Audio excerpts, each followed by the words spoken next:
Жашылга бөлөнгөн бак бир кезде какыраган боз талаа болгон. 4 жыл мурда Рахим мырза бул жерди ижарага алып иштетип баштаган. Жалпы 8 гектар жерге 4000 түп бадам көчөтүн отургузган. Бизде мындай экенде баткенде көбүнчө 10 литрлик челекте көчөт отургузуп койгон, ол жакшы метод эмес экен. Онда өнтүп тиксең 5-6 жыл күтүш керек экен түшүмдү. Тагын трактор менен зерикпей казырып тиксең мына Кудай каала мына көрүп турасыздар 4 жылда түшүмгө кирип атат.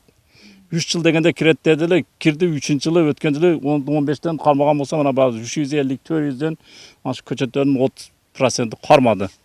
Багбан таштак жерге көчөт отургузуп бакка айландырды. Алгач сугаттан кыйналганын айтат. Кийин тамчылатып сугаруу тутумун орнотуп, түйшүгү жеңилдеген. Капинди мурда баштаганыбызда мына турбалар көчөттөр дагы кетчү. 40-тык койдук, 40-тык жакшы давление берип жетишпейт экен. Себеби жер аянты өтө чоң да, узуну 400 метр. Одан кийин 50-тик турба койдук. Дополнительный насос менен айдадык, тоже суу жакшы жетпейт. Азыр 75-тик диаметрлик турба койдук.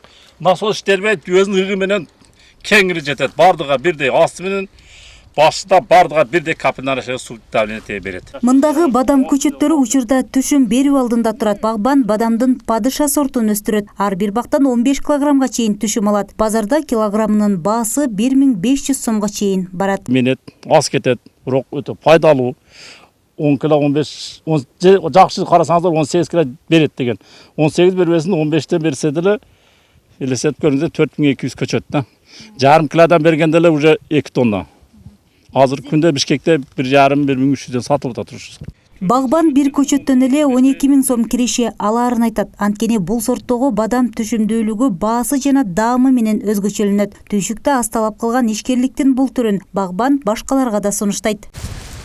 Боз талааны бакка айланткан дагы бир багбан Авазбек Чотбаев. Ал Баткенде алгачкылардан болуп жапайы бадамдан көчөт алган. 90-жылдары 35 сотук жерге бадам данегин отургузган. Жапайы бадамдын данектерини балдарыма тердирип алып келип, сөөгүнөн таштатып, анан көчөт кылып, азыр ушундай деңгээлге жеттик. Азыр көчөттөрдүн кээ бирлери астыда 3 метрге жетти. Эми Кудай насип кылса, быйыл күздө бадамды көчүрүп тигемин. Жер алганбыз. Биздин Баткен районунун шартыга бадам эң жакшы өсүмдүк.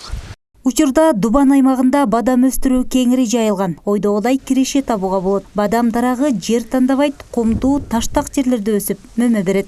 Кондоз Жорубекова, Абдрашит Саттаров, Ала Тоо 24, Баткен облусу.